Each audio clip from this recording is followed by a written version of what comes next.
Welcome to St. Louis on the Air. I'm Jeremy Goodwin. Today, we'll go behind the headlines to discuss the latest updates in the case about Planned Parenthood's license to provide abortion services. Joining me in studio to talk about it is our health reporter, Sarah Fenton. She has been following this closely. Sarah, thanks so much for coming in today. Hi, everybody. And we know you're rotating between this studio and your desk and breaking developments. This is a developing story. There's a little news this morning. There's a little bit of news, and just to quickly recap what's going on here. So the issue in question is this clinic's abortion facility license and the inspections that need to get it renewed.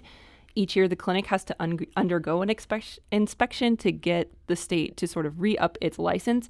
And so a handful of doctors who worked at that clinic but weren't employed by Planned Parenthood didn't want to be interviewed as part of that inspection. And so the state didn't renew the license, and the license was set to run out last week, but a temporary restraining order is keeping it in operation. And so now it appears the state has moved to dismiss the Planned Parenthood request for a preliminary injunction that would keep the state from not renewing that license. And so basically the state is looking they're looking to dismiss this whole thing. And the reason why I'm stammering is it just came in like just 4 minutes ago. Right. And so that's unfortunately all we know at this point. The point counterpunching in the court system is continuing, and there's the latest move by the state came this morning. Right. It just came about 5 minutes ago.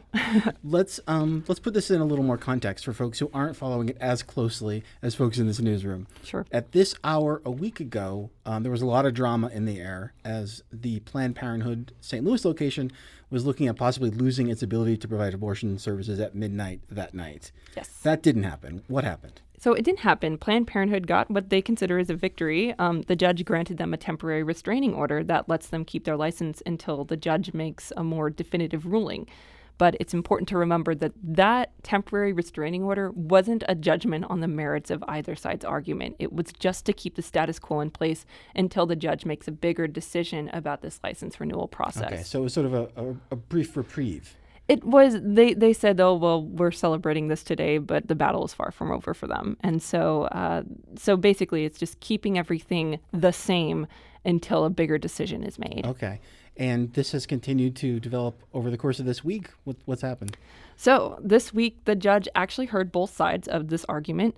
And what he will need to decide is if the state can decide not to renew a license based on not having interviewed those physicians at Planned Parenthood. So this is a regulatory argument. And you mentioned a big sticking point between the parties was the state's request to interview these physicians, yes, some of whom I understand work full-time for Planned Parenthood, some who don't. They're there as contractors. Mm-hmm. And Planned Parenthood didn't want to give access to those physicians. Well, what they say is that we can't give access to those physicians because they're not Planned Parenthood employees. They are physicians that kind of rotate in and out of the clinic. And they're saying because they don't work for us, we can't compel them to talk to people during an inspection. And they have their own attorneys. Their own attorneys have said, have advised them to not talk to the state.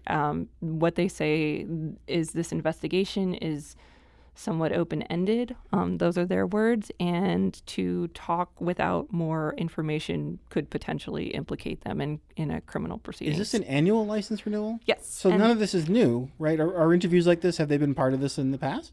Planned Parenthood says that interviews like this particular request are unprecedented, especially when there isn't a particular problem that needs to be addressed, but that state is saying we need to interview people about this particular problem. Planned Parenthood saying, you're not giving us any information about what these interviews are in regards to. It's just, you just want to interview people without giving us a definitive reason. And they're saying that is something that's unprecedented. The inspection process itself has been going on for years and years.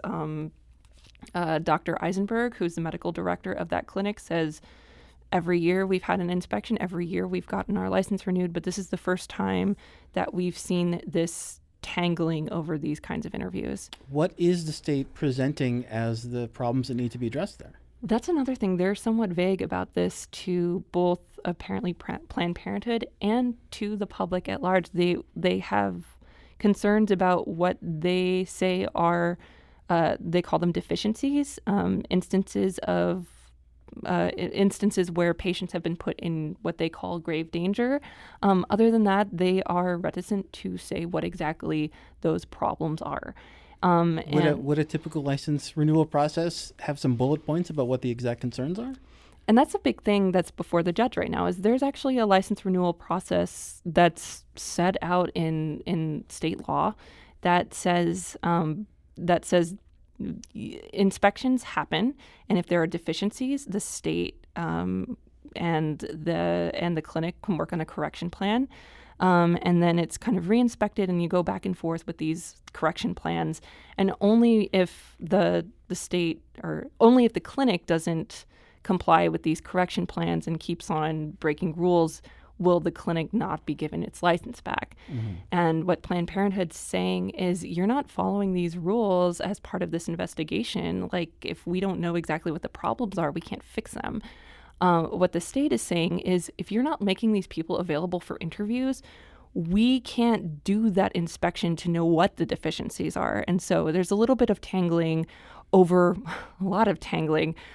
what the proper processes for this inspection and license renewal procedure are. Well, maybe it's important to take a bit of a step back and look at the broader context of this issue in the state right now. Yes. The threat to deny this license renewal comes hot on the heels of the General Assembly passing and Governor Parsons signing a law that further restricts access to legal abortions in the state.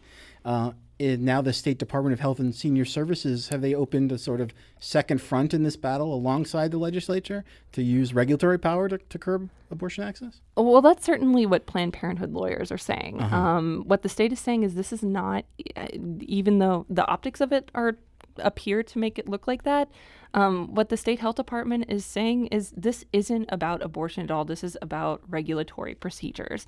And so what they say is, it's our job to make sure that these facilities are in compliance with the law, that they are keeping people safe. And even though these procedures are politically charged, that's not what this is about. Planned Parenthood says, no, this state has a record of being opposed to abortion, and this latest regulatory tangle is just the latest in a bunch of moves by the state to restrict access to Missouri women. And I know language regarding the latest round of restrictions on abortion have sort of circulated from state to state. One wonders, the state is presenting this not as a political decision, but one wonders if there's tactics here that other states may emulate. I talked to someone this morning about that, and I think it really depends on what happens with the judge. I think if this is something that eventually gets a license taken away, regardless of whether it's a political move or not, what we see in other states is, once one regulatory procedure kind of takes hold, you see it happen across a lot of different states. You saw that with pelvic exams, for example. And so with whatever happens in regard to the outcome of this case, we might be seeing echoes of it, not just in Missouri, but in states across the country. Okay, and let's be sure to be clear about what's at stake here. Are we talking about that Planned Parenthood location on Forest Park Ave closing? Well, there are sort of. So what happens is, there are lots of Planned Parenthood clinics, but not every Planned Parenthood clinic is an abortion clinic. The only clinic that offers abortion procedures in Missouri is that one on Forest Park Parkway. And what happens is, there is a facility within that clinic that is the abortion providing facility. And so if the license gets taken away, that clinic will still be there, but the facility within that clinic that provides the abortions will have its license taken away and won't be able to operate. So people who typically do other medical business there, like at health screenings or reproductive health care, that will continue? Yes. Okay.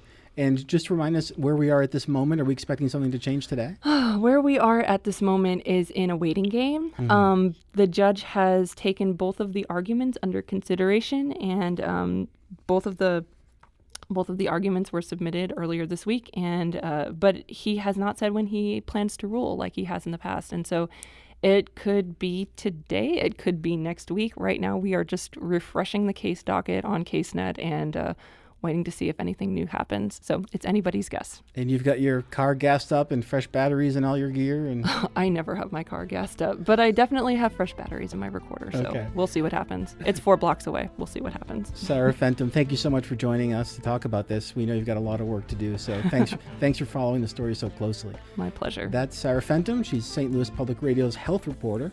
You are listening to St. Louis on the Air on St. Louis Public Radio, 90.7 KWMU.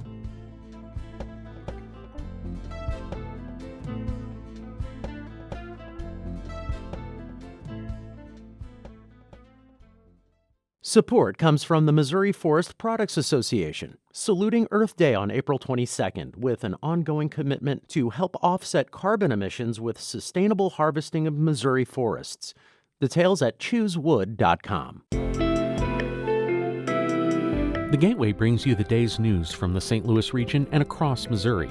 It also includes stories from the Illinois side of the river and our Metro East reporter, Will Bauer. In Alton, in Belleville, in East St. Louis, in Edwardsville, in Cahokia Heights, at Scott Air Force Base, I'm Will Bauer, St. Louis Public Radio. Listen to reports from Will and all of our journalists weekdays on the Gateway, on the STLPR app, and wherever you get podcasts.